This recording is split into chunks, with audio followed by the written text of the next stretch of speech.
इस किस्म की मॉब रूल जो किया जाता है ये बिल्कुल नहीं चलना चाहिए हमारे पड़ोस देश में। और ये भी है कि हमारी स्थायी कमेटी जो है संसद में, पार्लियामेंट्री स्टैंडिंग कमेटी विदेश कार्यक्रम, हम लोग भी बोले थे कि हमको अच्छे रिश्ता चाहिए बांग्लादेश के साथ।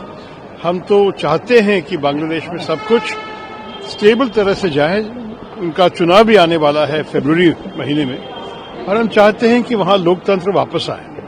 लेकिन इस हाल में जैसी चीजें चल रहे हैं ये बहुत चिंतित बात है और भारत के लिए तो कहना चाहेंगे कि इस किस्म की चीजें नहीं होना चाहिए। बहुत दुखद है और भारत सरकार को, हमारे विदेश मंत्रालय को सख्ती से बांग्लादेश को इस बात की एक तरह से वार्निंग देनी चाहिए और उनसे कहना चाहिए कि अगर इस तरह की घटना होगी तो ये ठीक नहीं होगा। चिंताजनक है, बहुत चिंताजनक है। जिस बांग्लादेश को हमने पैदा किया, 14 दिन के अंदर इंदिरा गांधी ने सैन्य ऑपरेशन करके, आर्मी ऑपरेशन से, जो हमारा सबसे विश्वसनीय था, मोदी सरकार की गलत विदेश नीति के कारण कोई विश्वास ही नहीं करता मोदी पे। नतीजा आज वहां पे हिंदू सुरक्षित नहीं, मंदिर सुरक्षित नहीं, जैन सुरक्षित नहीं, सिख सुरक्षित नहीं, भारत का व्यापार वहां सुरक्षित नहीं। ये क्या कर दिया मोदी जी आपने?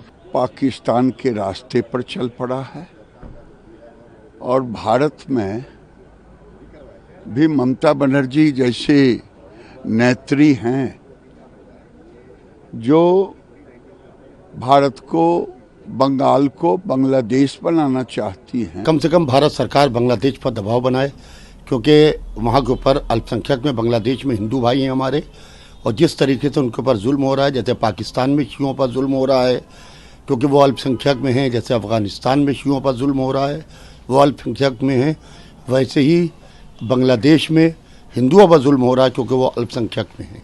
लिहाजा सारे जितने भी जुल्म हो रहे हैं, जितने भी लोग बेखता मारे जा रहे हैं, इनके खिलाफ सख्त से सख्त कार्रवाई होना चाहिए, उनके खिलाफ आवाज उठाना चाहिए। करना भी चाहिए। बांग्लादेश को यह सुनिश्चित करना चाहिए कि वहां पे रहने वाले हमारे हिंदू भाइयों या अल्पसंख्यक से जो भी जुड़े लोग हैं उनके साथ सही व्यवहार हो और ठीक तरीके से उनके साथ न्याय हो।